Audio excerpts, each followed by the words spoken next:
आज गोकर्ण जी महाराज बड़े प्रसन्न हैं। तो गोकर्ण जी महाराज तो साधु हैं और साधुओं का क्या काम है आप जानते ही हैं। तो गोकर्ण जी महाराज ने भी घर परिवार छोड़ दिया और गंगा सागर में जाकर के भजन करने लगे। अब तो केवल धुंधकारी का ही साम्राज्य है। तो अकेले के साम्राज्य में धुंधकारी पर अब किसी प्रकार का कोई अंकुश नहीं रहा। धुंधकारी को अब कोई रोक टोक या किसी प्रकार का कोई प्रतिबंध नहीं रहा। तो धुंधकारी ने सारे घर का माल अपनी बुरी लतों में बर्बाद कर दिया और अब धुंधली को भी मारता है, अब धुंधली को भी पीट रहा है। आखिरकार वो दिन भी बहुत जल्दी आ गया जब धुंधली भी दुखी होकर के कुएं में गिर करके मर गई और अधोगति को प्राप्त हो गई। कुछ दिन बाद और ज्यादा बिगड़ गया धुंधकारी। अब तो एकदम से अकेला है और आज इतना बिगड़ गया है कि घर में कुछ भी नहीं बचा। अब डकैती डाल डाल करके लाता है और 5-5 वेश्याओं को घर में रख करके व्यभिचार कर रहा है। एक दिन वेश्याओं ने सोचा कि माल टाल बहुत इकट्ठा हो गया है, अब किसी दिन पकड़ा जाएगा, राजा के दरबार में हाजिर होगा तो मार पड़ेगी तो तोते की तरह सब उगल देगा, बता देगा कि इसमें अकेले की मेरी भूमिका नहीं है, मेरे साथ साथ 5 गणिका और हैं, तो ये तो मरेगा ही, इसके साथ हमें भी मरना पड़ेगा। इसलिए आज धुंधकारी को इतनी भयंकर मदिरापान कराया गया कि धुंधकारी बेहोश हो गया। और धुंधकारी बेहोश होकर के जब अपने बिस्तर पर पड़ा है तो उसी समय एक गणिका ने उसके हाथ पकड़े, एक ने पैर पकड़े, एक पेट पर बैठ करके गला दबाने लगी और एक चूल्हे के अंदर जलते हुए लक्कड़ लेकर के आई और उसके मुंह में ठूंसने लगी कि किसी प्रकार से ये जीवित न बच जाए। तो धुंधकारी को वेश्याओं ने 5 गणिकाओं ने बड़ी बुरी तरह से मार डाला और इस तरह से मरने के पश्चात आप जानते ही हैं कि धुंधकारी वैसे ही इतना अत्याचारी दुराचारी है कि अधोगति तो होनी ही थी। तो अधोगति हो गई, भयंकर प्रेत बन गया, पिशाच बन गया। गोकर्ण जी महाराज को पता लगा तो गोकर्ण जी महाराज ने धुंधकारी के नाम से श्राद्ध इत्यादि कर दिया। लेकिन 12 वर्ष बाद जब गोकर्ण जी महाराज अपने गांव में आए, उत्तम नगर में आए कि चलो अब 12 वर्ष पूरे हो गए हैं तो अब गांव में जाकर के देखें कि क्या हाल चाल है, हमारा घर कैसा है। तो आकर के देखा तो घर तो खंडर में तब्दील हो गया। गोकर्ण जी महाराज ने सोचा कि दिन में गांव में जाएंगे तो सारा गांव इकट्ठा होगा, गांव वाले परेशान होंगे, इसलिए रात्रि में जाने का फैसला किया। रात्रि को 12:30 बजे पहुंचे, घर में जाकर के ध्यान लगाया तो ध्यान में बार बार कभी भैंसा आ रहा है, कभी कुत्ता आ रहा है, कभी हाथी आ रहा है, कभी घोड़ा आ रहा है। गोकर्ण जी महाराज समझ गए कि ये कोई भयंकर प्रेत है। हाथ में अपने कमंडल से जल अभिमंत्रित किया और जैसे ही जल छोड़ करके कहा कि तू जो भी है हमें परेशान करने की आवश्यकता नहीं, हमारे ध्यान में आने की आवश्यकता नहीं। तू हमारे सामने आ और अपने मन की बात रख। क्या चाहता है, क्या कहना चाहता है? तो धुंधकारी का शरीर तो है नहीं, हवाई हवा है। आवाज आने लगे, भैया मैं तुम्हारे सामने हाथ जोड़ करके ही खड़ा हूं। अरे धुंधकारी तू? हाँ भैया मैं तुम्हारा छोटा भाई। अरे पागल तू प्रेत बन गया है, तू भूत बन गया है, हमें तो विश्वास ही नहीं हो रहा है। क्यों? क्योंकि जब हमें पता लगा कि तेरी मृत्यु गणिकाओं के माध्यम से इस परिस्थिति में हुई है, तो हमने तेरे नाम से गया में श्राद्ध कर दिया था। और गया में श्राद्ध करने की ऐसी मान्यता है कि यदि गया में जा करके किसी का श्राद्ध कर दिया जाए तो उसका उद्धार हो जाता है। लेकिन बावरे तेरा उद्धार क्यों नहीं हुआ? तो धुंधकारी ने कहा कि देखो भैया, गया श्राद्ध सते नापी न मे मुक्तिर भविष्यति। भैया एक श्राद्ध नहीं, दो नहीं, 10, 20, 50, 100 श्राद्ध भी यदि आप मेरे नाम से गया में कर दोगे तो भी मेरी मुक्ति होने वाली नहीं है। क्यों? क्योंकि मैंने भयंकर दुराचार किया है, मैंने बहुत ज्यादा पाप किया है। और कोई यदि ज्यादा पाप करता है तो गया में श्राद्ध करने के बाद भी उसकी मुक्ति नहीं होती। लेकिन आप जैसे संत का भाई प्रेत बन करके तड़पता रहे, ये भी तो शोभा नहीं देता है। तो गोकर्ण जी महाराज ने कहा कि ठीक है, अब प्रातः काल होने दो, सूर्य नारायण को उदय होने दो, हम प्रार्थना करेंगे भगवान से, हम पूछेंगे तेरा कल्याण कैसे होगा। तो जैसे ही प्रातः काल सूर्य नारायण भगवान उदय हुए तो गोकर्ण जी महाराज ने हाथ जोड़ करके निवेदन किया, तो उन्हें आवाज आई कि श्रीमद् भागवतम शास्त्रम सप्ताहम वाचनम कुरु। यदि तुम इसका कल्याण चाहते हो तो इसके नाम से इसी गांव में श्रीमद् भागवत की कथा का सप्ताह करो और इसका भी आवाहन करो, इसको भी बिठा करके सुनाओ, तो निश्चित ही इसका कल्याण हो जाएगा, इसका उद्धार हो जाएगा। और वैसा ही हुआ। गोकर्ण जी महाराज ने जब धुंधकारी के लिए उत्तम नगर में श्रीमद् भागवत कथा का दिव्य आयोजन किया, साप्ताहिक प्रवचन किया, मूल पाठ करवाया, तो जैसे ही सप्तम दिवस की कथा का विश्राम हुआ, सत्य मानो भगवान के पार्षद धुंधकारी के लिए बड़ा सुंदर विमान लेकर के उपस्थित हो गए और धुंधकारी देव रूप में परिणित हो गए।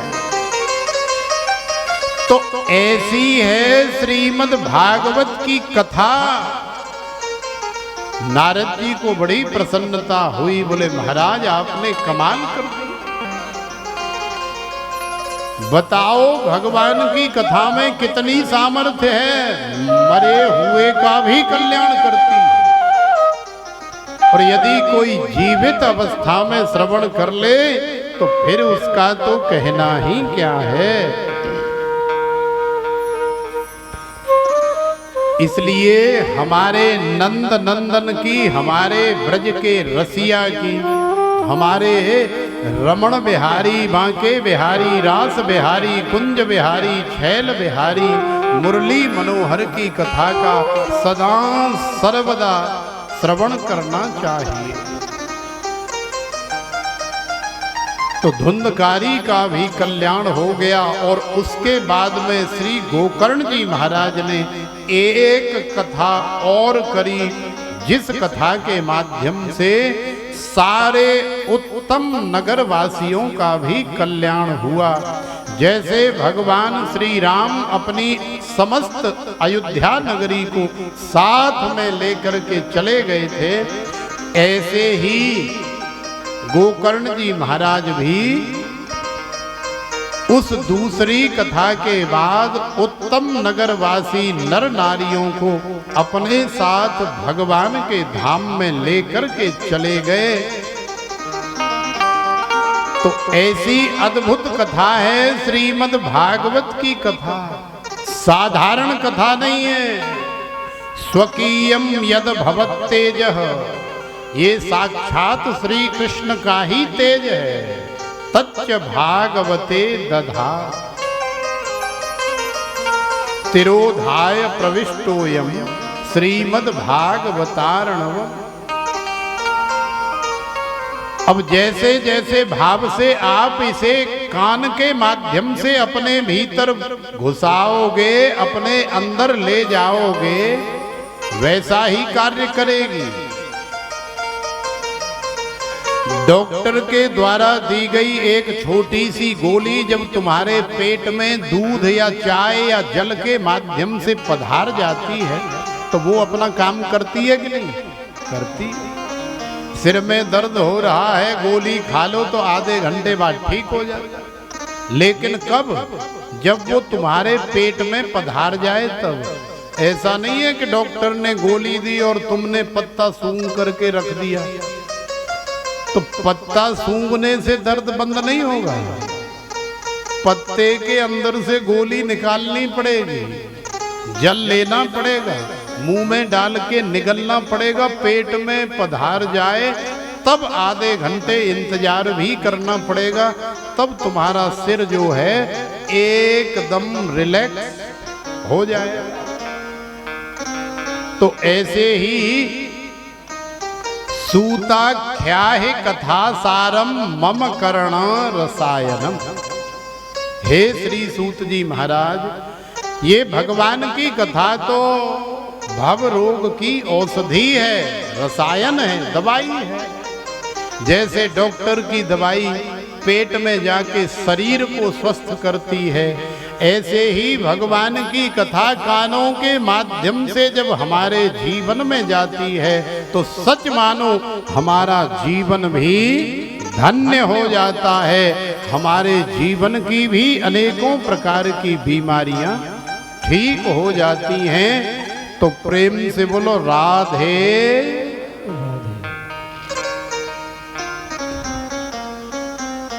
तो भगवान की कथा ही संसार में कथा है, बाकी सब संसार में व्यथा है।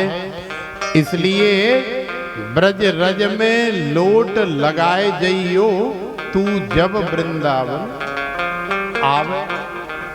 अच्छा ये बताओ कि कौन कौन वृंदावन गया है या जाता है या कौन जाती है? अच्छा सब जाते हैं, लगभग 80% आप सबने हाथ खड़े करके सिग्नल दिखाए। तो कैसे रसियाओं भी हमें समझ में नहीं आया, क्योंकि हमारे ब्रज के रसिया तो जैसे ही रसिया शुरू हुआ वैसे ही रस लेना शुरू कर दे। लेकिन तुम रस ले नहीं पा रहे हैं। हो सकता है थोड़ी शर्म लग रही हो कि जी बाबा जी ये दाढ़ी वाले, अब इनके सामने रस लेने में शर्म लगे। अब कोई वैसे होते तो शायद शर्म नहीं लगती। लेकिन याद रखो कि भगवान की कथा में, भगवान के भजन में जिसने करी शर्म बाके भूटे कर्म। तो जहां शर्म करनी चाहिए वहां शर्म करो।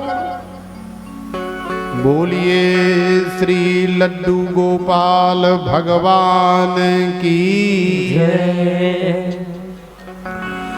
तो देखो हमारे ब्रज के रसिया आ गए हैं, हमारे ब्रज के रसिया लड्डू गोपाल हाजिर हैं। और हम भी आज ब्रजवासी बने, अपने मन से ब्रज में जाके, वृंदावन में जाके गोवर्धन में जाके रमण रेती में जा कर के लोट पोट होकर के आए, आनंद लेकर के आए।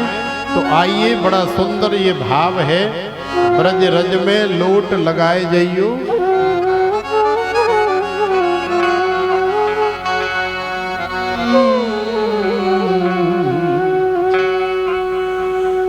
हो ब्रज रज में लोट लगाए जइयो, तू जब वृंदावन आवे।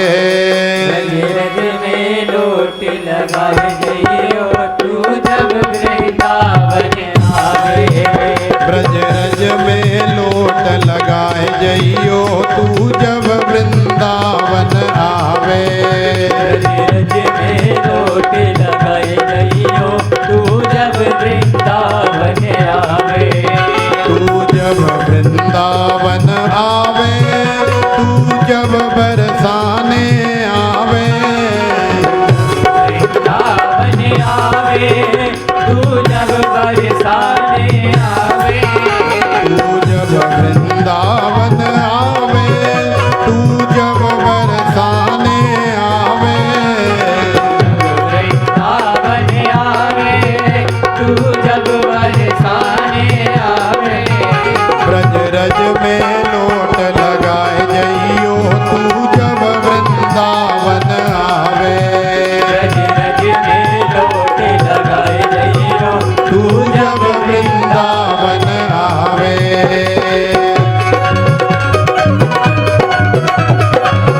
राधे राधे।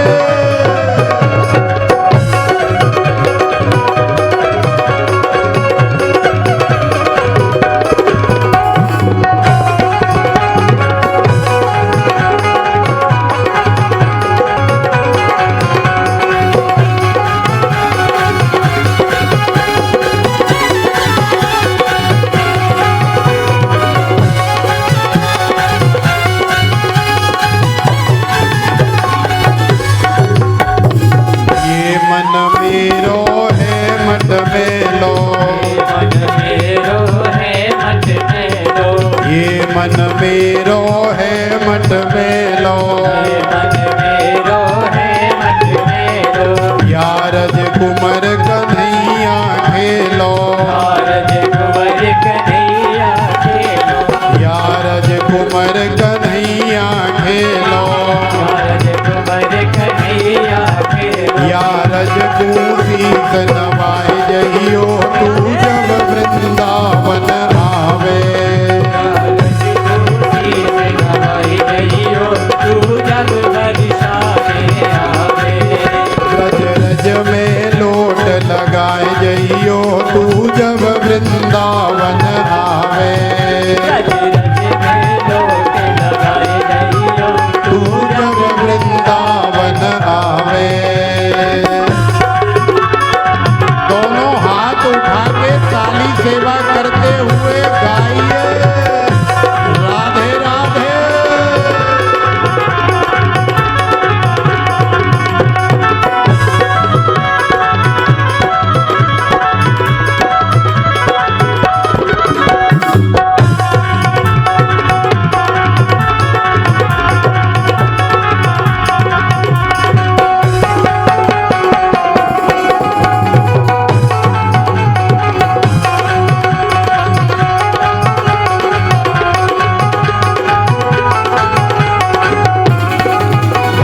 गोवर्धन की छटा निराली। गोवर्धन की छटा निराली। गोवर्धन की छटा निराली। गोवर्धन की छटा निराली। फूल रही है डाली डाली। फूल रही है डाली डाली। फूल रही है डाली डाली। फूल रही है डाली डाली। पर्वत को शीस नवाए जइयो, तू जब वृंदावन आवे। लगाए जइयो, तू जब वृंदावन आवे। ब्रज रज में लोट लगाए जइयो, तू जब वृंदावन आवे। लोट लगाए जइयो, तू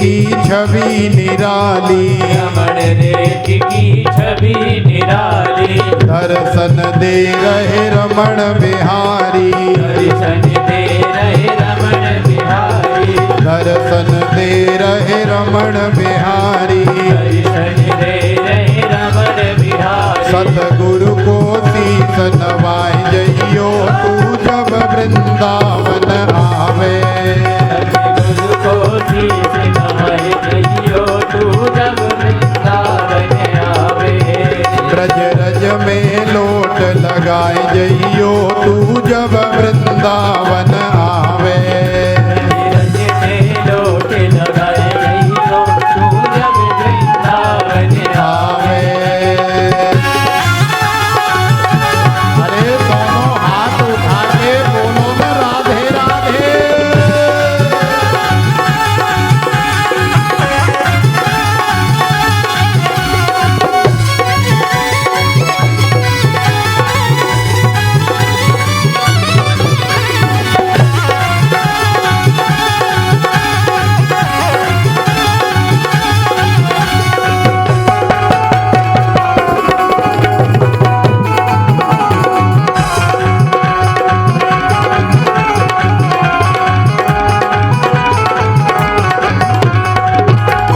बरसाने की देखन होली, बरसाने की देखन होली, बरसाने की देखन होली, बरसाने की देखन होली, लो आई रसिकन की टोली, लो आई रसिकन की टोली, लो आई रसिकन की टोली, लो आई रसिकन की टोली, रसिकन से बतियाए जइयो तू जब वृंदावन आवे, से तू बतियाए जइयो तू जब बरसाने आवे, ब्रज रज में लोट लगाए जइयो तू जब वृंदावन आवे, रज रज में लोट लगाए जइयो तू जब बरसाने आवे, तू जब वृंदावन आवे, तू जब बरसाने आवे, जब वृंदावन आवे तू जब बरसाने आवे, तू जब वृंदावन आवे, तू जब बरसाने आवे, जब वृंदावन आवे तू जब बरसाने आवे, ब्रज रज में लोट लगाए जइयो तू जब वृंदावन आवे, रज रज में लोट लगाए जइयो तू जब बरसाने आवे, ब्रज रज में लोट लगाए जइयो तू जब वृंदावन आवे, रज में लोट लगाए जइयो तू जब बरसाने आवे, ब्रज रज में लोट लगाए जइयो तू जब वृंदावन आवे, रज रज में लोट लगाए जइयो तू जब बरसाने आवे, तू जब बरसाने आवे, तू जब बरसाने आवे, तू जब वृंदावन आवे, तू जब बरसाने आवे, तू जब वृंदावन आवे, तू जब वृंदावन आवे।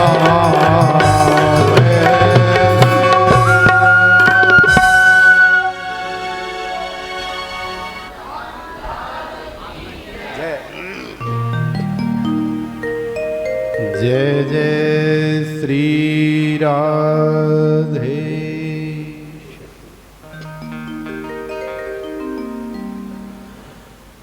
तो देखो श्रीमद् भागवत की कथा से कैसे कैसे जीवों का उद्धार हो जाता है, और श्रवण के माध्यम से हम लोग श्रवण कर रहे हैं कि कैसे कैसे दुष्टात्माओं का भी कल्याण करने में यदि कोई समर्थ है तो वो केवल और केवल श्रीमद् भागवत की कथा ही है। इसलिए प्रेम से बोलो राधे राधे।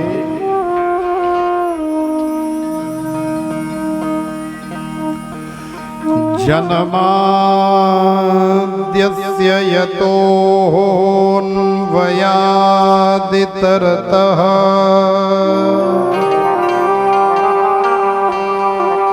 चार्थे स्वभेग्यस्वरा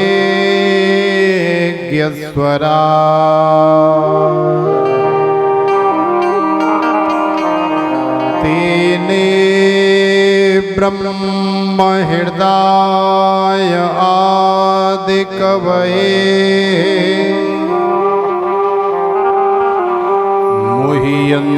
मुह्यन्ति सूरयः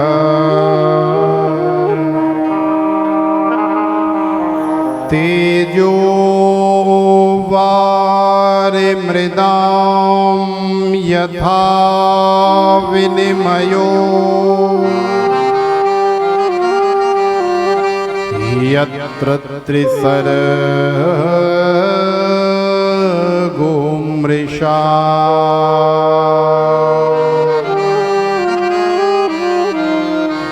धाम्ना स्वेन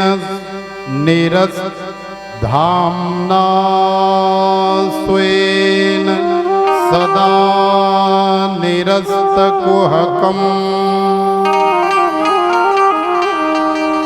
सत्यं परं धीमहि सत्यं परं धीमहि।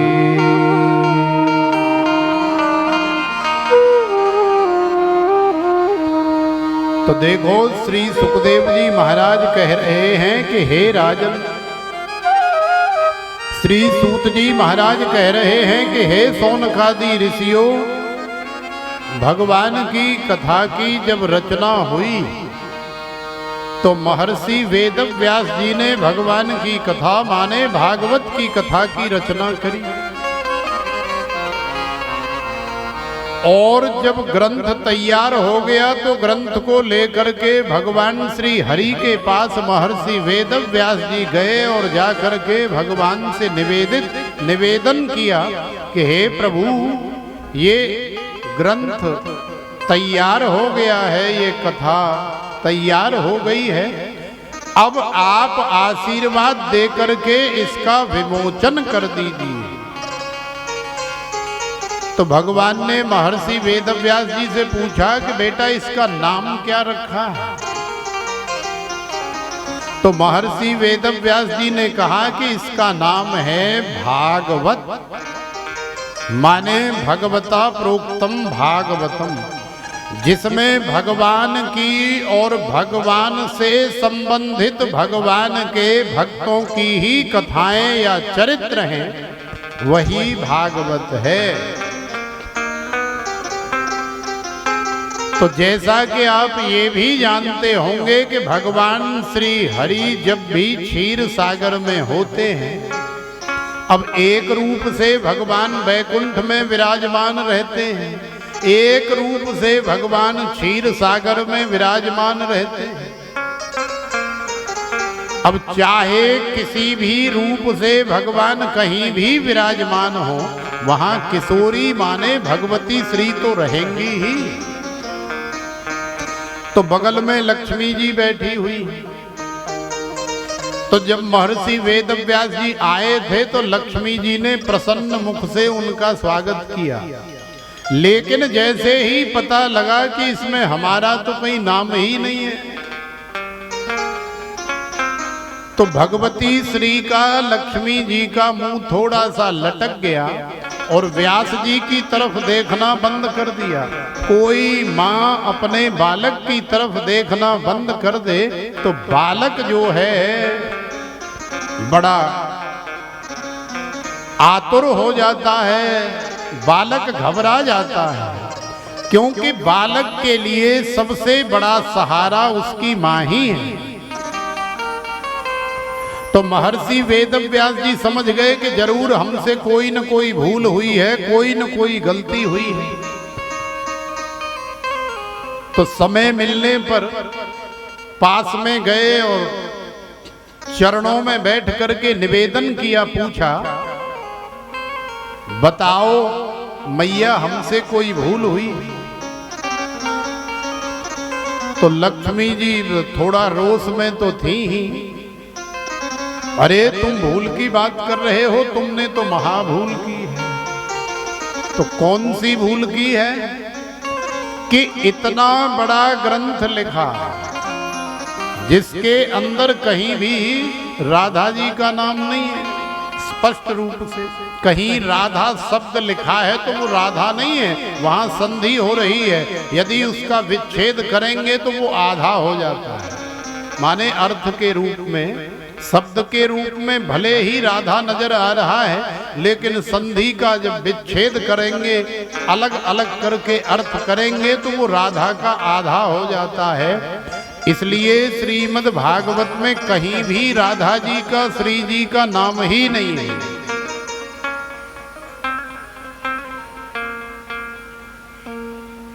तो देखो भगवती श्री ने थोड़ा रोष दिखाया कि जब अंदर नाम नहीं है तो कम से कम बाहर एक लाइन में तो रख ही देते, इसमें तुम्हारा क्या बिगड़ जाता है?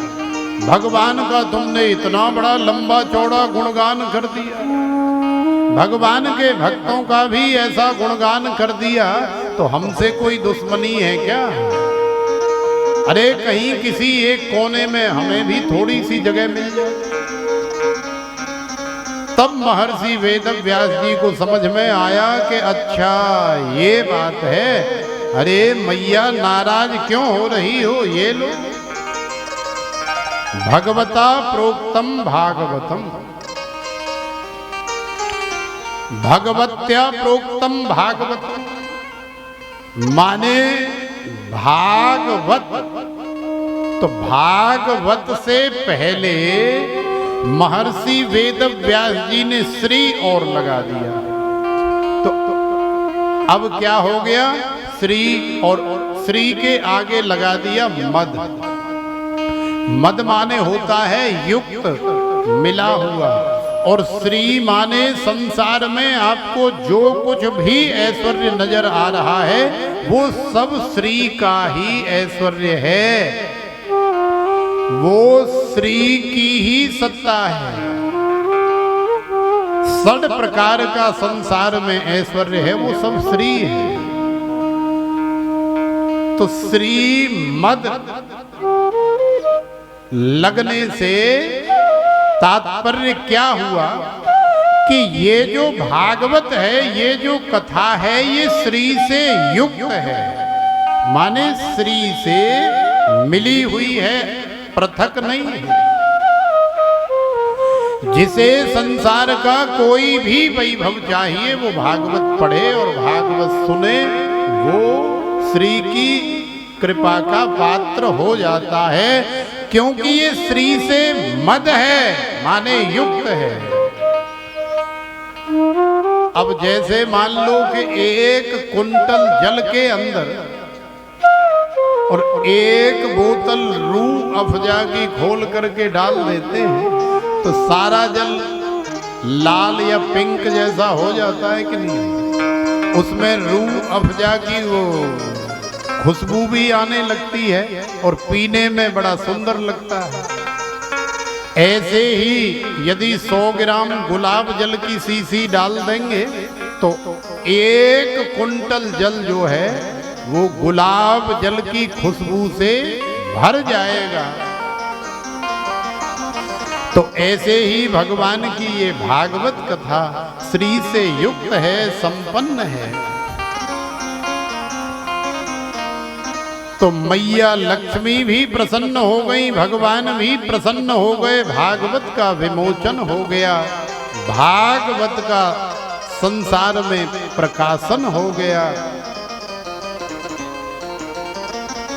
तो महर्षि वेदव्यास जी ने जब भागवत को लिखा तो भागवत का जो प्रथम श्लोक है, प्रथम स्कंध का, वो यही है जन्माद्यस्य यतोन्वयादि तरतः चारथेष्वभिज्ञस्वराट तेने ब्रह्म हृदय आदि कवये मुह्यन्ति यस्सूरयः तेजो वारि मृदाम यथा विनिमयो यत्र त्रिसर्गो मृषा धाम्ना स्वेन सदा निरस्तकुहकं सत्यम परम धीमहि। श्रीमद् भागवत में परम सत्य का निरूपण किया गया है। तो परम सत्य तो केवल और केवल भगवान गोविंद ही है।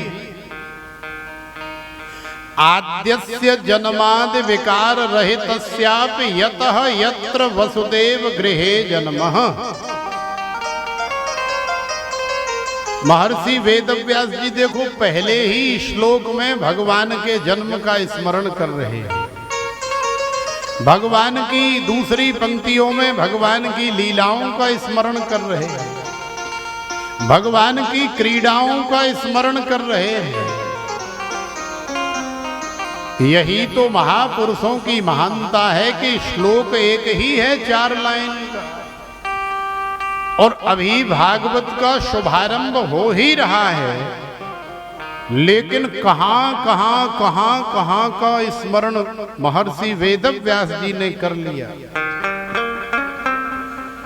माने जन्माद्यस्य यतः, जिस ब्रह्म का कभी जन्म नहीं होता, जिसका कोई नाम नहीं, कोई रूप नहीं, कोई रंग नहीं, कोई आकार नहीं, कोई विकार नहीं, ऐसा ब्रह्म जो न कभी चलता है न कभी सुनता है,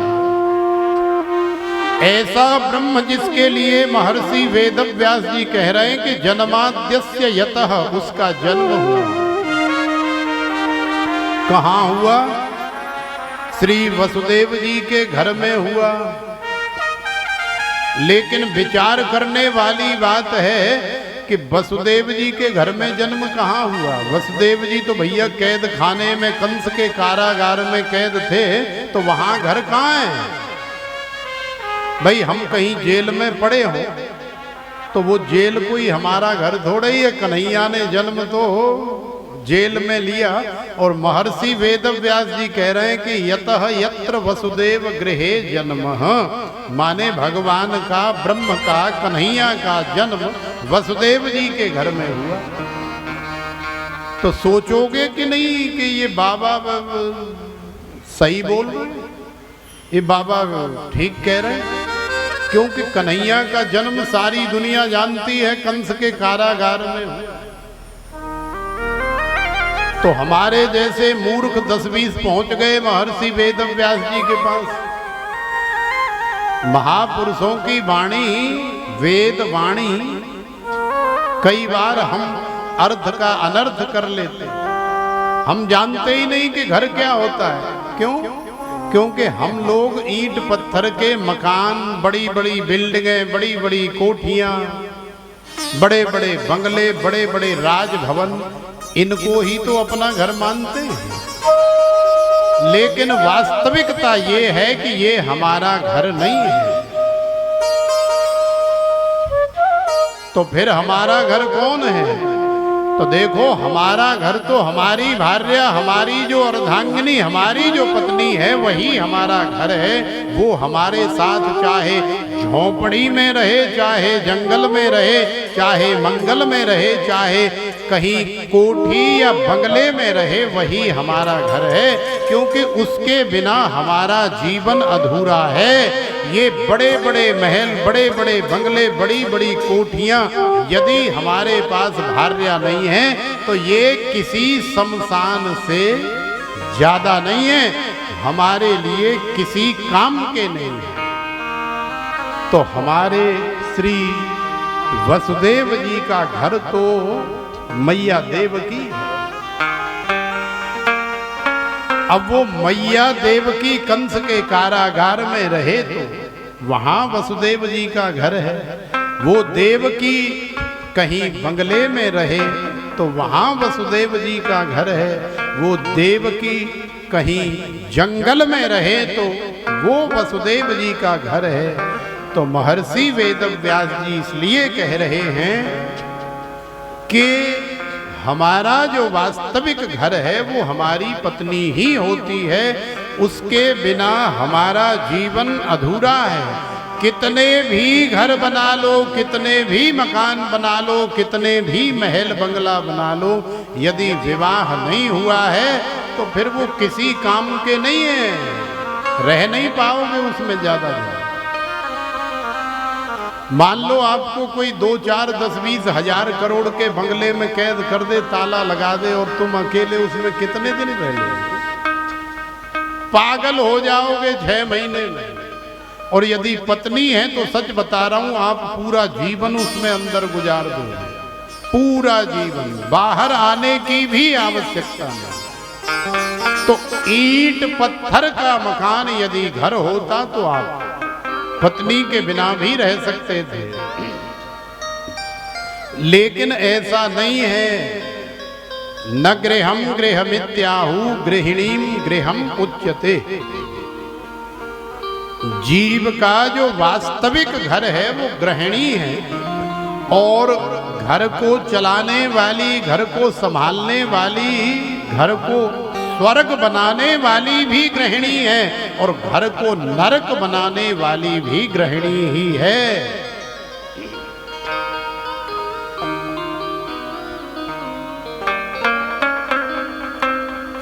तो जन्माद्यस्य यतः आद्यस्य जन्माद विकार रहितस्यापि यतः यत्र वसुदेव गृहे जन्मः। कंस के कारागार में माने वसुदेव जी के घर में लाला का जन्म हुआ। वसुदेव जी लेकर के चले गए तो गोकुल में जाकर के पलना झूले, लालन पालन हुआ। नंद बाबा और मैया यशोदा के हाथों में और गोकुलवासी ब्रजवासियों के हाथों में। तेने ब्रह्म हृदय आदि कवये मुह्यंत यस्सूरय। भगवान ने ब्रजभूमि में ऐसी अद्भुत अलौकिक लीलाएं संपन्न की कि बड़े बड़े सूरवीर, बड़े बड़े कवि और बड़े बड़े महाबली भी भगवान की लीलाओं को देख करके मोहित हो गए। और यहां तक लिख रहे हैं व्यास जी महाराज के आदि कवये सम्मोहित हो गए। आदि कवि कौन है? आदि कवि हैं ब्रह्मा जी, क्योंकि ब्रह्मा जी से पहले और कोई नहीं हुआ। ब्रह्मा जी से पहले तो साक्षात भगवान श्रीमन नारायण हैं। तो नारायण के बाद ब्रह्मा, तो ब्रह्मा आदि कवि। तो भगवान की ऐसी अद्भुत अलौकिक लीलाएं देख करके ब्रह्मा जी को भी विस्मय हो गया कि क्या ये वही है सत्यव्रतम सत्यपरम त्रिसत्यम सत्यस्य योनिम निहितम च सत्ये सत्यस्य सत्यमृत सत्य नेत्रम सत्यात्मकम त्वाम शरणम प्रपन्ना। क्या ये वही ब्रह्म है? क्या ये वही भगवान है जिसकी गर्भस्तुति करने के लिए हम कंस के कारागार में सभी ब्रह्मादि और इंद्रादि देवता गए थे? क्या ये वही है? तो ब्रह्मा जी की खोपड़ी चकराई, ना ना ना ना ना, ये वो नहीं हो सकता है, क्योंकि इसे तो सफाई का, शुद्धि का, झूठे का, मीठे का, इसके जीवन में कोई मर्यादा है ही नहीं, कोई नियम कानून, कोई डिसिप्लिन कुछ है ही नहीं। अरे ग्वाल बाल घोड़ा बना करके कान ऐंठ करके बैठ जाते हैं और हुर्र हुर्र करते हैं, बोले चल, और नहीं चलता है तो 2 मुक्का भी मारते हैं। और ब्रज की प्यारी प्यारी सी गारी भी देते हैं। तो क्या ये वही ब्रह्म है? ब्रह्मा जी को विश्वास नहीं हुआ। तो ब्रह्मा जी भगवान की गैया, मैया, बछड़े और ग्वाल बालों को चुरा करके ले गए और फिर 1 साल तक कन्हैया से दूर रखा। लेकिन कन्हैया ने ऐसी लीला करी कि कन्हैया गैया बन गए, बछड़ा बन गए, ग्वाल बाल बन गए, किसी को पता ही नहीं लगा कि हो क्या रहा है। यहाँ तक कि साथ रहने वाले और शेषावतार हमारे बड़े भैया दाऊ भैया को भी पता नहीं लगा। लास्ट में जब कन्हैया ने बताया कि ऐसे ऐसे हो गया, ये चौमुहा की खोपड़ी चकरा गई थी लेकिन अब ठीक हो गया है, इसका अहंकार दूर हो गया है। चौमुहा जानते हैं कि नहीं? जो वृंदावन जाते हैं ना, वहां चौमुहा भी पड़ता है। छठी करा से पहले यदि दिल्ली की तरफ से आप वृंदावन आ रहे हैं हाईवे जीटी रोड से, तो छठी करा से ठीक पहले एक चौमुहा नाम की जगह पड़ेगी, छोटा सा बाजार है। तो ये लीला वहां की है, माने वहां ब्रह्मा जी ने आकर के भगवान के बछड़े और ग्वाल वाल चुराए थे, वहां से ले गए थे। वहां ब्रह्मा जी का मंदिर भी है, वहां ब्रह्मा जी आए। चूंकि ब्रह्मा जी 4 मुख धारण करते थे पहले, अब तो एक ही रह गया है। एक मुख को कुछ अपराध हो गया था तो शंकर जी ने एक मुख ब्रह्मा जी का अलग कर दिया। और वैसे भी 4 मुखों से ब्रह्मा जी का बैलेंस बिगड़ रहा था, बैलेंस नहीं बन रहा था। अब 3 हैं तो 3 के साथ में ठीक बैलेंस बनता है, एक बीच में और एक इधर और एक इधर, कितना अच्छा बैलेंस है। तो पहले 4 मुख वाले हुआ करते थे ब्रह्मा जी, तो इसलिए उनका एक नाम चौमुखा या चौमुहा भी है। उस जगह का नाम हो गया चौमुहा। यहाँ 4 मुख वाले आए थे इसलिए चौमुहा। तो ब्रह्मा जी भी भगवान की लीलाओं को देख करके मोहित हो जाते हैं। ऐसी लीला कन्हैया ब्रज में करते हैं। तेजो वार मृदाम यथा विनिमयो यत्र त्रिसर्गो मृषा। देखो कन्हैया जब अपनी वेणु का निनाद करते हैं यमुना जी के किनारे खड़े होकर के, तो सत्य मानो भगवान की वेणु का निनाद सुन करके पाषाणाद्रे द्रवत्वम यमुनायाः कठिनत्वम। यमुना जी का वैसे तो धर्म है कि वो निरंतर प्रवाहित होती रहती है, लेकिन जब वेणु का निनाद होता है तो यमुनायाः कठिनत्वम, फिर एक भी पग आगे यमुना का जल जाना नहीं चाहता। वो अपने आप को बर्फ के रूप में परिणित कर लेता है, जमा लेता है, और ऐसी कठिनता को प्राप्त हो जाता है कि जब तक नंद के लाला बांके बिहारी अपनी वेणु का वादन करते हैं तब तक वो स्थिर होकर के श्रवण करता है। और हमारे श्री गिरिराज महाराज जो पाषाणवत हैं, वो कहीं चल नहीं सकते, जा नहीं सकते। वो गिरिराज महाराज जब वेणु का निनाद सुनते हैं तो श्री गिरिराज महाराज से भी रहा नहीं जाता। और पाषाणाद्रे द्रवत्वम, अब वैसे तो पाषाण का जो धर्म है वो अचल है, और आप जानते हैं कि पत्थर से तो कितना भी मूड़ मारो वो पिघलता नहीं है, लेकिन जब कन्हैया की वेणु का निनाद होता है तो पत्थर भी पिघल जाता है। और गिरिराज महाराज पिघल करके द्रवीभूत होकर के भगवान की वेणु का निनाद श्रवण करने के लिए चले जाते हैं। ये कन्हैया की वेणु के निनाद का वैशिष्ट्य है, कमाल है।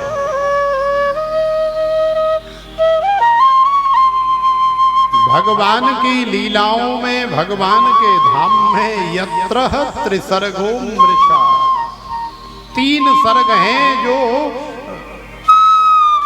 अमृषा सत्य है, जो मृषा नहीं है अमृषा है, माने असत्य नहीं है सत्य है। जैसे भगवान त्रिकाला बाधित सत्य हैं, ऐसे ही भगवान के 3 धाम 3 सर्ग सत्य हैं। उन सर्गों में जाने से भी जीव का कल्याण होता है। कौन कौन से सर्ग? यत्र त्रिसर्गो अमृषा सत्य, सबसे पहला सर्ग है मथुरापुरी। मथुरापुरी में जाने से भी जीव का कल्याण होता है, क्योंकि मथुरा में भगवान का जन्म हुआ है। दूसरा सर्ग है भगवान का द्वारिकापुरी, क्योंकि द्वारिका से भगवान ने अपनी लीला संवरण की। भगवान राजाधीराज बने, द्वारिकाधीश बने। और तीसरा सर्ग है भगवान का श्रीधाम वृंदावन। तो इन 3 जगह जाने का मतलब है कि साक्षात भगवान के पास ही आप गए हो और सन्मुख हो। सन्मुख होए जीव मोहे जबहि, जन्म कोट अघनासहि तबहि।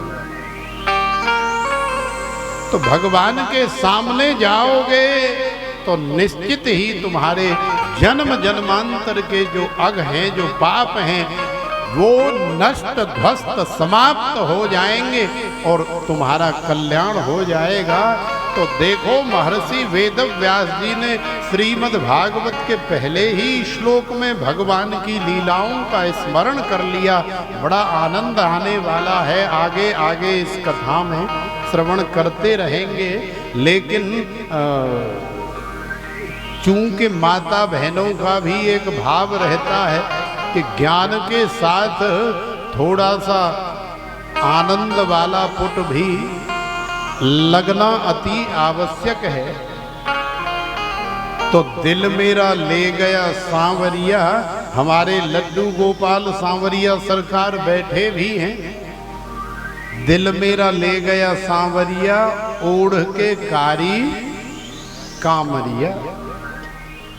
बड़ा सुंदर ब्रज का भाव है। तो आइए श्रवण करें और आनंद से हम लोग खूब मस्ती करें।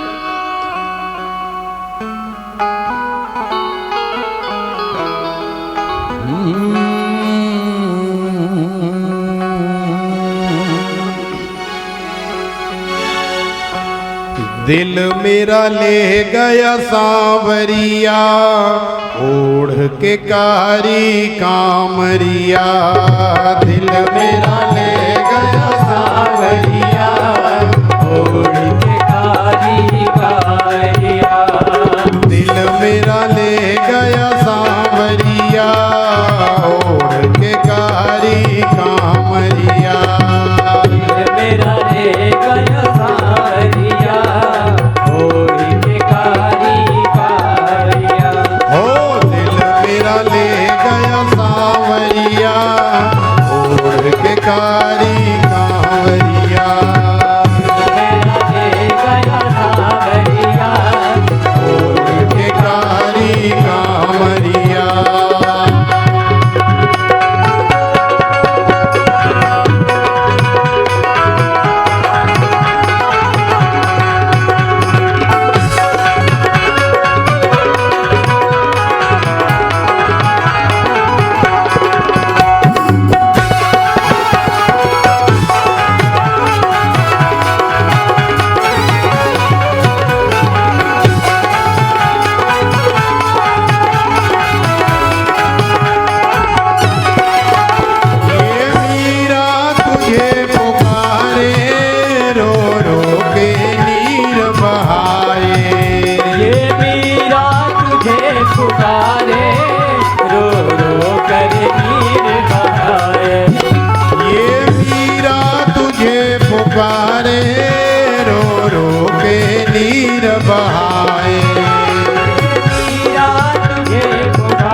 नीर बहाए। ये द्रौपदी तुझे पुकारे रो रो के नीर बहाए। ये द्रौपदी तुझे पुकारे रो रो के नीर बहाए। तीर बढ़ा जा सांवरिया ओढ़ के कारी कांवरिया। मेरा राजा सांवरिया ओढ़ के कारी कांवरिया। हाय दिल मेरा ले गया सांवरिया ओढ़ के कारी कांवरिया। मेरा ले गया सांवरिया ओढ़ के कारी कांवरिया।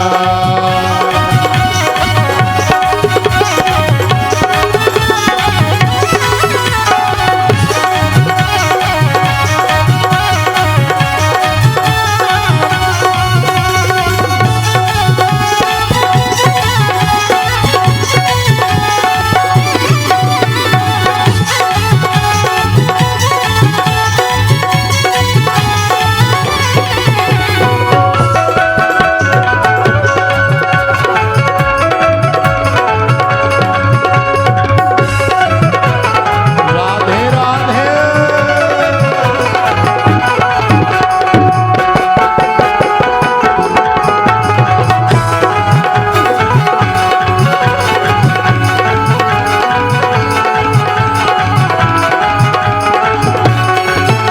ये सबरी तुझे पुकारे रो रो के नीर बहाए। ये सबरी तुम्हें पुकारे रो रो कर नीर बहाए। ये सबरी तुझे पुकारे रो रो के नीर बहाए। ये सबरी तुम्हें पुकारे रो रो कर नीर बहाए। ओ पीर तो आजा सांवरिया ओढ़ के कारी कांवरिया। तू आजा सांवरिया ओढ़ के कारी कांवरिया। हाय दिल मेरा ले गया सांवरिया ओढ़ के कारी कांवरिया। मेरा ले गयो सांवरिया ओढ़ के कारी कांवरिया। अरे दोनों हाथ उठा के बोलो न राधे राधे।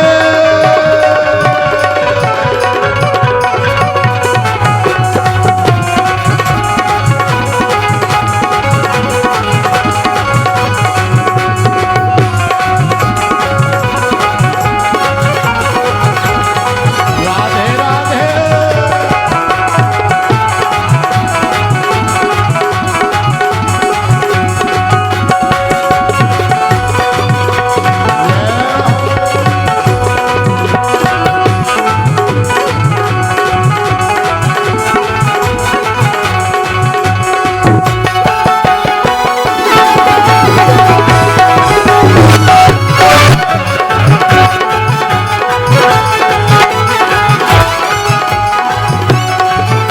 ये अर्जुन तुझे पुकारे रो रो के नीर बहाए।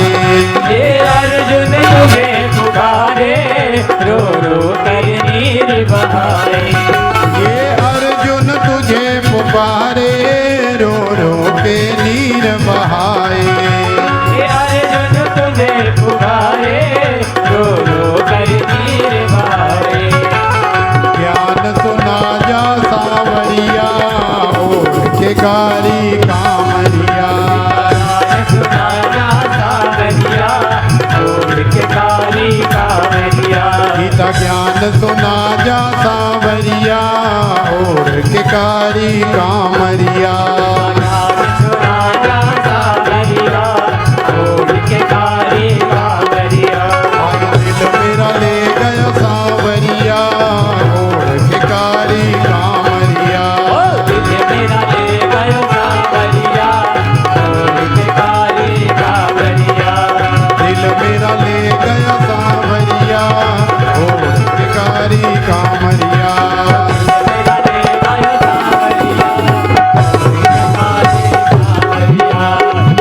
मेरा ले गयो सांवरिया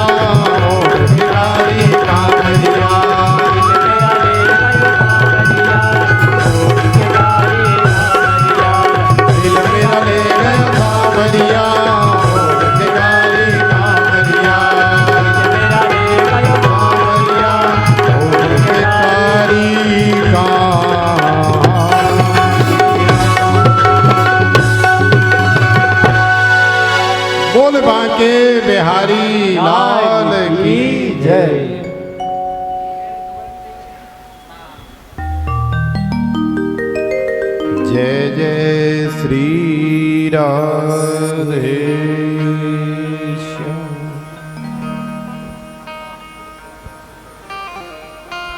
तो देखो श्रीमद् भागवत में भक्ति है, ज्ञान है और वैराग्य है, इसीलिए ये कथा सर्वश्रेष्ठ है। किसी ग्रंथ में हमें ज्ञान मिलता है तो भक्ति और प्रेम नहीं मिलता, किसी ग्रंथ में हमें वैराग्य मिलता है, किसी ग्रंथ में हमें भक्ति मिलती है। लेकिन यही एकमात्र ऐसा ग्रंथ है जिसमें भक्ति है, ज्ञान है, वैराग्य है और प्रेम है। लेकिन बिना प्रेम रीझ है नहीं नटवर नंद किशोर। यदि नटवर नंद किशोर माने भगवान को पाना या रिझाना है तो आपको अपने हृदय में प्रेम रूपी भाव तो लाना ही पड़ेगा, क्योंकि भाव का भूखा हूं मैं, भाव ही एक सार है। भाव से जो भजता मुझे तो भव से बेड़ा पार है। नेमि से निमिष क्षेत्रे ऋषयः सोनकादय सत्रम स्वर्गाय लोकाय सहस्र सममासत सहस्र सममासत।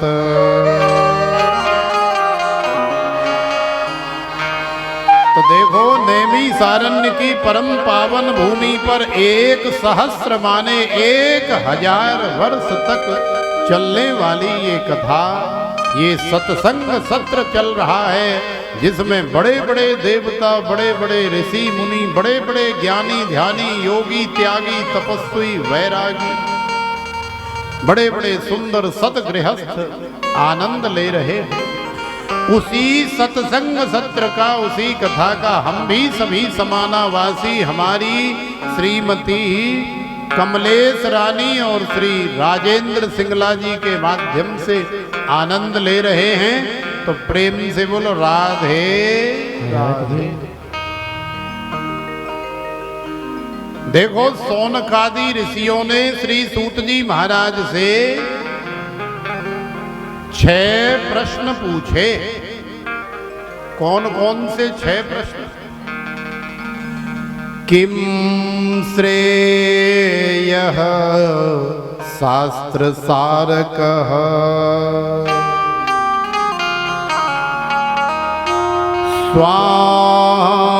स्वावतार प्रयोजनम्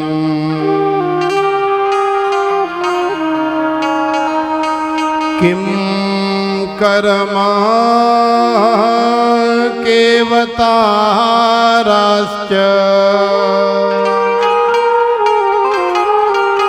धर्मः कं शरणं गतः धर्मः कं शरणं गतः। महाराज हम आपसे जानना चाहते हैं, सबसे पहला प्रश्न है कि जीव मात्र माने प्राणी मात्र का कल्याण कैसे हो, ऐसा कोई उपाय बताएं। किम श्रेयः, क्या श्रेष्ठ है? सारकः। महाराज ग्रंथ बहुत हैं, शास्त्र बहुत हैं, पुराण बहुत हैं, पुस्तक बहुत हैं, लेकिन हमारे पास पढ़ने के लिए समय नहीं है। इसलिए आपसे निवेदन ये है कि आप इनका सार बताएं। माने हमारे जीवन के कल्याण के लिए क्या उत्तम है, हमें कोई एक चीज बता दें जिसे हम पढ़ लें या सुन लें तो हमारा उद्धार हो जाए। समय का अभाव है। और तीसरा प्रश्न ये है कि भगवान को अवतार लेने की या जन्म लेने की आवश्यकता क्या है? अरे भगवान तो सर्व समर्थ हैं, सामर्थ्यवान हैं, सारा विश्वोत्पत्त्यादि हेतवे तापत्रय विनाशाय श्री कृष्णाय वयम नुमः। भगवान के भय से सूर्य भी कांपता है, वायु भी कांपता है, अग्नि भी तपने लग जाती है। तो भगवान को अवतार या जन्म लेने की आवश्यकता क्या है? भगवान तो यदि संकल्प कर लें तो संकल्प मात्र से ही सारे काम हो जाते हैं भगवान के। और यदि आप ऐसा कहते हैं कि महाराज ये जो संसार में बड़े बड़े दुष्टात्मा, बड़े बड़े राक्षस आ जाते हैं, इनका उद्धार करने के लिए भगवान को संसार में जन्म लेना पड़ता है, तो हम लोग ऐसा मानते हैं कि उसके लिए भी भगवान को जन्म लेने की आवश्यकता नहीं है। माने इन राक्षसों को भी भगवान अपने वैकुंठ धाम में बैठे बैठे अपनी शक्ति से, अपनी ऊर्जा से, अपने संकल्प से नष्ट ध्वस्त समाप्त कर सकते हैं। तो आखिरकार भगवान अवतार या जन्म लेकर के संसार में क्यों आते हैं? और यदि आते हैं तो भगवान के कितने अवतार हुए, कितने जन्म हुए, कहाँ कहाँ हुए, किस किस अवतार में भगवान ने क्या क्या लीला करी, क्या क्या आनंद दिया और क्या क्या आनंद लिया, ये हम सब जानना चाहते हैं। और चौथा प्रश्न है, पांचवा प्रश्न है कि मानव जीवन का परम लक्ष्य क्या है? और छठवां प्रश्न है कि भगवान धर्म की स्थापना के लिए आते हैं, लेकिन जब भगवान अपनी लीला संवरण करके यहाँ से चले जाते हैं तो आखिरकार फिर ये धर्म किसकी शरण में जाता है? धर्मः कम शरणं गतः। फिर ये धर्म को कौन देखता है? फिर ये धर्म का रक्षण कौन करता है? क्योंकि महाराज हमने सुना है कि जब जब होए धर्म की हानि, बाढ़े असुर अधम अभिमानी, तब तब धरे प्रभु विविध शरीरा, हरहि कृपा निधे सज्जन पीरा। और परित्राणाय साधूनाम विनाशाय च दुष्कृताम, धर्म संस्थापनार्थाय संभवामि युगे युगे। तो चलो भगवान के राज में तो धर्म सुरक्षित है, आनंद में है, लेकिन भगवान जब चले जाते हैं तो ये धर्म किसकी शरण में जाता है, कहाँ जाता है? तो देखो ऐसे दिव्य अलौकिक ये हर जनमानस के मन के प्रश्न जो है सौनकादि ऋषियों ने श्री सूत जी महाराज से पूछे, और श्री सूत जी महाराज ने भगवान की कथा सुनाते हुए इन सभी प्रश्नों का उत्तर दिया और आनंद बरसने लगा। इन्हीं 6 प्रश्नों के अंदर संपूर्ण श्रीमद् भागवत की कथा है और हर प्रश्न का उत्तर बड़े आनंद के साथ 7 दिन में हमें मिल जाएगा। कथा का श्रवण करते रहें और भगवान के नाम का आनंद लेते रहें, क्योंकि जो राम नाम गुण गाता है जीवन भर मौज उड़ाता है। तो केड़ा केड़ा मौज उड़ाऊंगा? कोई उड़ाएगा? अरे उड़ाओगे तो तब जब हमारे साथ में गाओगे, झूमोगे, क्योंकि बिना राम नाम में झूमने वाले या बिना गाने वाले मौज नहीं उड़ा सकते। जो राम नाम गुण गाएगा जीवन भर मौज उड़ाएगा, ये हमारी गारंटी है। तो हम केवल इनसे ही नहीं कह रहे, आपसे भी कह रहे, क्योंकि सबके ऊपर एक ही आज्ञा लागू होती है, जो राम नाम गुण गाएगा जीवन भर मौज उड़ाएगा। तो आइए, बड़ा सुंदर भाव है। अब हम भी चूंकि विश्राम के अंतिम क्षणों में थोड़ा भगवान के नाम की मौज उड़ाएं।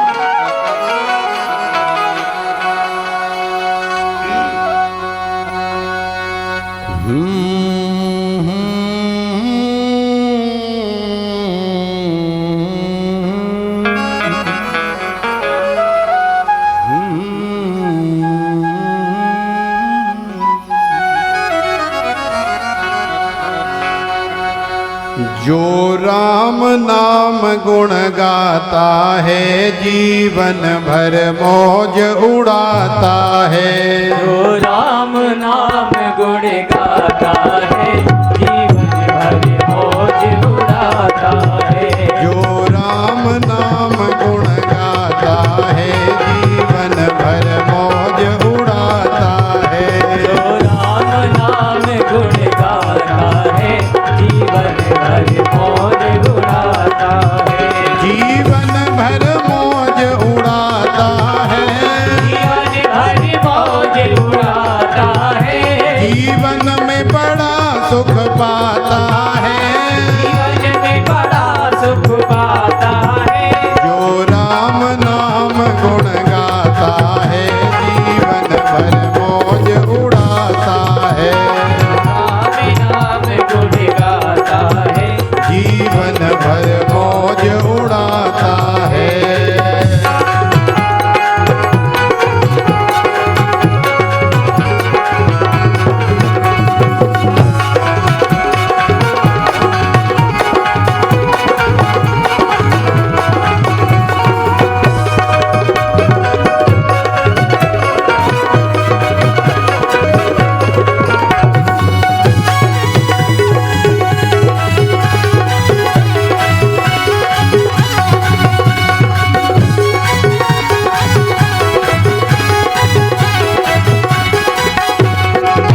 कपड़े में दाग लग जाता है।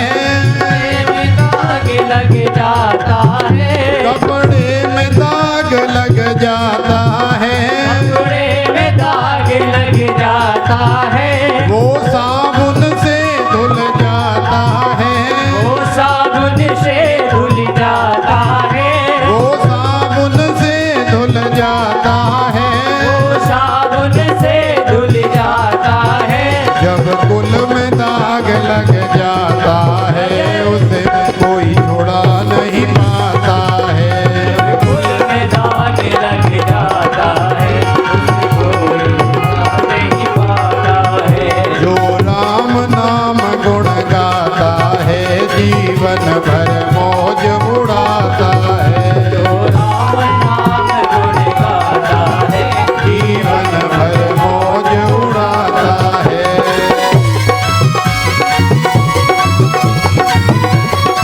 राधे राधे।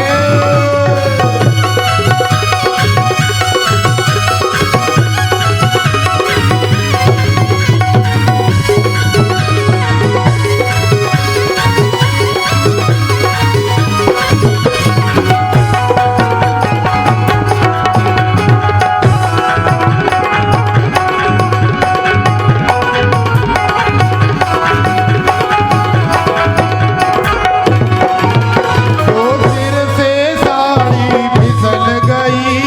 सिर से साड़ी फिसल गई। जो सिर से साड़ी फिसल गई। जो सिर से साड़ी फिसल गई। बारी उसे तुरंत संभाल रही। नारी उसे तुरंत संभाल रही। नारी उसे तुरंत संभाल रही। नारी उसे तुरंत संभाल रही। जो नारी धर्म से फिसल गई उसे कोई बचा नहीं पाता है।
मनाती है। जो नारी धर्म से फिसल गई उसे कोई बचा नहीं पाता है। जो नारी धर्म से फिसल गई उसे कोई बचा नहीं बचाता है। जो माँ बेटे से रूठ गई उसे कोई मना नहीं पाता है। जो माँ बेटे से रूठ गई उसे कोई मना नहीं पाता है। जो राम नाम गुण गाता है जीवन भर मौज उड़ाता है। जो राम नाम गुण गाता है जीवन भर मौज उड़ाता है।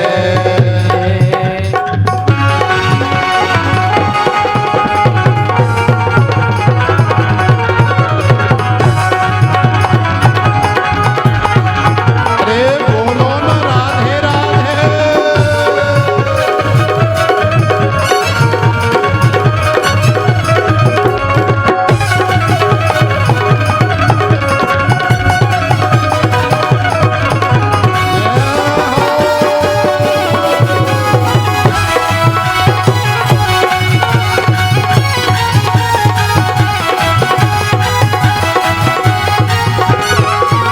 माली ने बाग लगाया है।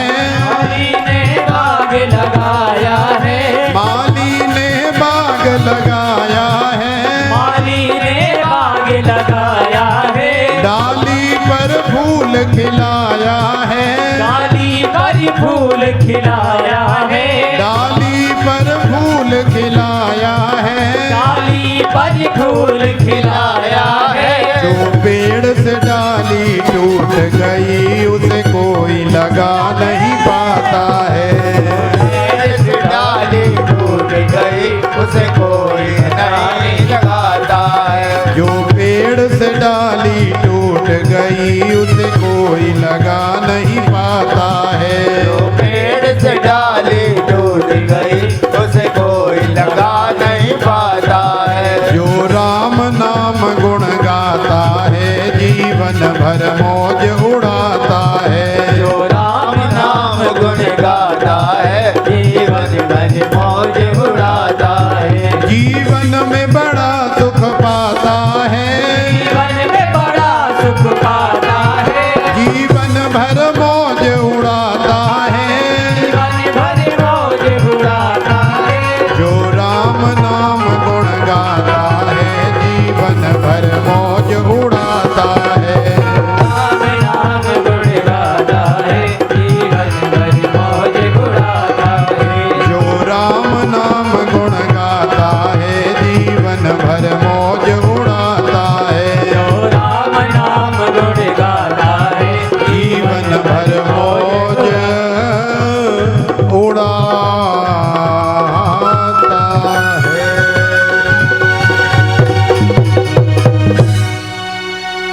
बोलिए श्रीमद् भागवत भगवान की जय। श्री सुखदेव जी महाराज की जय। श्री बांके बिहारी लाल की जय। आज के आनंद की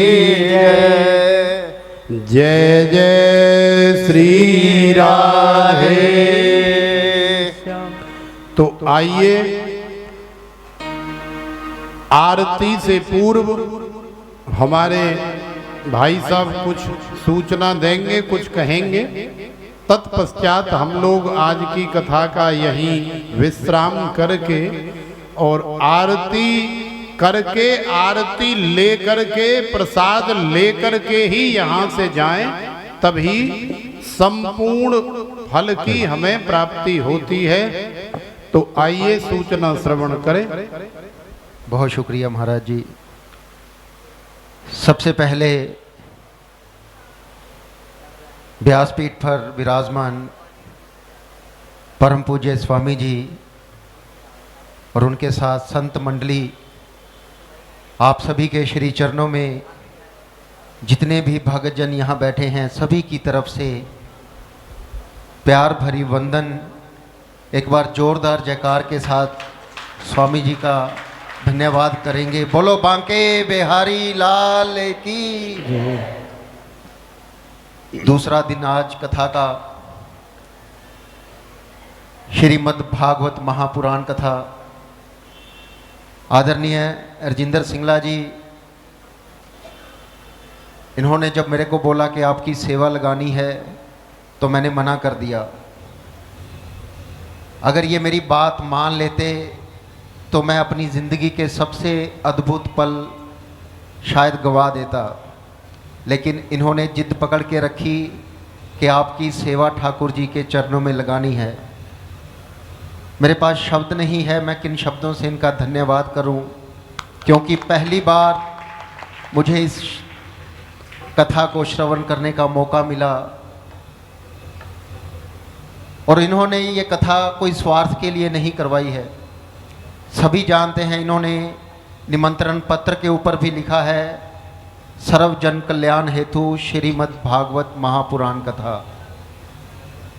एक पंडित जी भी घर में आ जाएं तो हमारे को विपदा छिड़ जाती है कि कैसे उनका स्वागत होगा, लेकिन सिंगला परिवार की तरफ से इतना बड़ा उपराला बहुत बड़ी बात है। एक बार जोरदार ताड़ी सिंगला परिवार के लिए। और सबसे बड़ी बात, कल इन्होंने मेरे को बोला कि मेरा नाम कहीं पर भी नहीं लेना, ये सब मेरे बुजुर्गों का आशीर्वाद है। स्वर्गीय लाला श्री वेद प्रकाश बाबा जी, उनके आशीर्वाद से ही यह सब पॉसिबल हो पाया है। आजकल लोग कहते हैं जब भी मंच संचालक की सेवा मिलती है कि मेरा नाम कम से कम 10 या 12 बार लेना, लेकिन इन्होंने कहा मेरा नाम एक बार भी नहीं आना चाहिए। एक बार जोरदार तालियां फिर से सिंगला परिवार के लिए। और बधाई का पात्र है सिंगला परिवार, जिन्होंने समाना नगरी के बारे में सोचा, समाज के बारे में सोचा और इस कथा का आयोजन किया। आप जितने प्रेमी कथा श्रवण करने के लिए आज इस सभा में पधारे हैं, सिंगला परिवार की तरफ से आप सभी का दिल की गहराइयों से अभिनंदन, स्वागत। अब मैं कुछ सज्जनों के नाम लूँगा। आप मंच पर आकर महाराज जी से आशीर्वाद लेंगे। सबसे पहले जो सबसे बड़ा योगदान रहा है इस कथा में, ग्रीन टाउन कॉलोनी से महिला संकीर्तन मंडल है, आदरणीय किरण जी, दिव्या जी, कृष्णा जी, अगर उनमें से कोई भी हो तो मंच पर आएँ। ग्रीन टाउन कॉलोनी से महिला संकीर्तन मंडल के सदस्य आदरणीय किरण जी, दिव्या जी या कृष्णा जी, कोई भी नहीं है, चलो कल को आएंगे, बारी आएगी ज़रूर। हमारे हंसमुख छवि के मालिक नहीं कहूँगा, इन्होंने सबको ही भजन मंडली के ज़रिए सबको जोड़ दिया है। रिस्पेक्टेड श्रीमती सुषमा रानी जी, प्रेसिडेंट सती माता संकीर्तन मंडल, समाना नगरी में कहीं भी आयोजन है, इनकी तरफ से और इनकी टीम की तरफ से भरपूर योगदान रहता है। एक बार जोरदार तालियां इनके लिए भी। इसके बाद हमारे बीच में master Krishna Kumar ji, cashier, senior citizen से, वो मंच पर आएंगे और महाराज श्री से आशीर्वाद लेंगे। मास्टर कृष्ण जी मंच की बाईं तरफ से इधर से आ जाइए।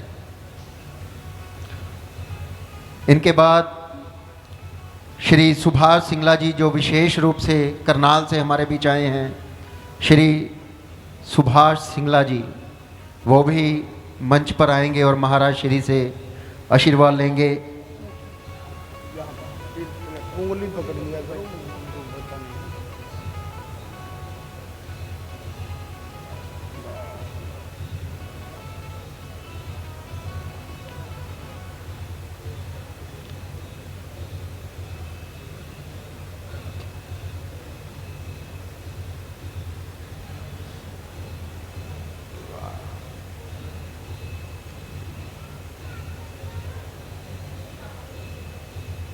इनके बाद प्रार्थना करूंगा श्री राजकुमार सचदेवा जी, प्रेसिडेंट भावलपुर महासंघ पंजाब, वो भी हमारे बीच पहुंचे हैं ठाकुर जी का आशीर्वाद लेने के लिए। उनसे प्रार्थना, कृपया मंच पर आएं और महाराज श्री से आशीर्वाद लें।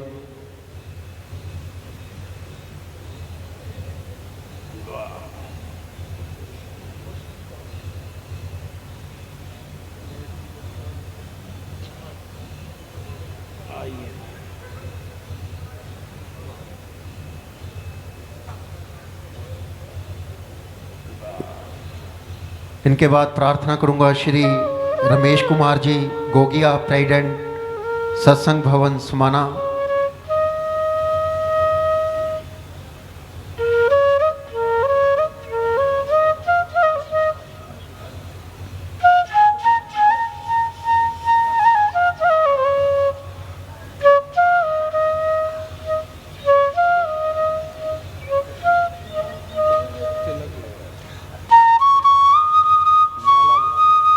इनके बाद प्रार्थना करूंगा हमारे बहुत ही रिस्पेक्टेड पाशीलाल जी, वो भी महाराज श्री से आशीर्वाद लेंगे।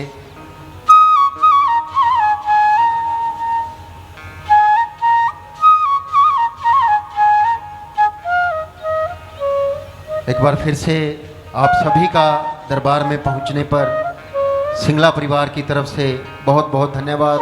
और आप सभी से प्रार्थना, कथा का समय 2:30 बजे है, कृपया समय से आएँ ताकि समय से कथा शुरू हो सके।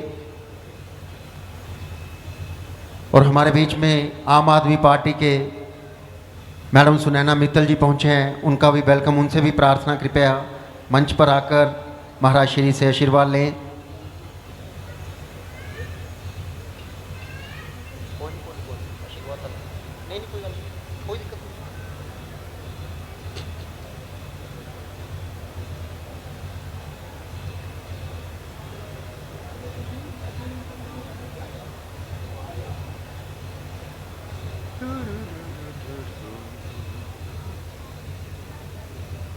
अब प्रभु की आरती होगी। सभी से प्रार्थना, अपने अपने स्थान पर खड़े होकर प्रेम से प्रभु की आरती का आनंद लें।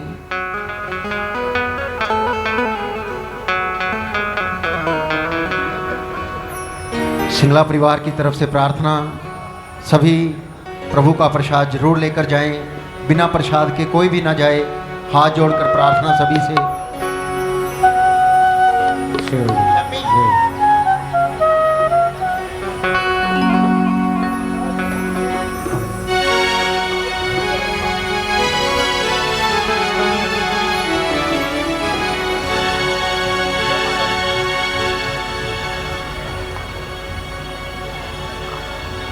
राधे। ओम ज्वालामालिन्यै नमः, रत्नेश्वर्यै नमः। ओम चंद्रमा मनसो जात चक्षोः सूर्यो वजायत, श्रोत्राद्वायुष प्राणस्य मुखादग्निरजायत।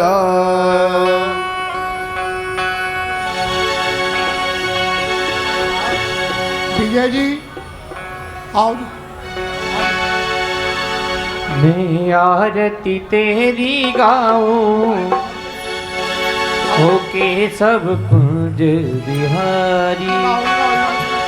मैं आरती तेरी गाऊं, होके सब कुंज बिहारी। आरती तेरी गाऊं, होके सब कुंज बिहारी। मैं नित नित शीस नवाऊं, होके सब कृष्ण मुरारी। मैं नित नित शीस नवाऊं, होके सब कुंज बिहारी। आरती तेरी गाऊं, होके सब कुंज बिहारी। मैं आरती तेरी गाऊं, होके सब कुंज बिहारी। तेरी छवि अनोखी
जब तो बंसी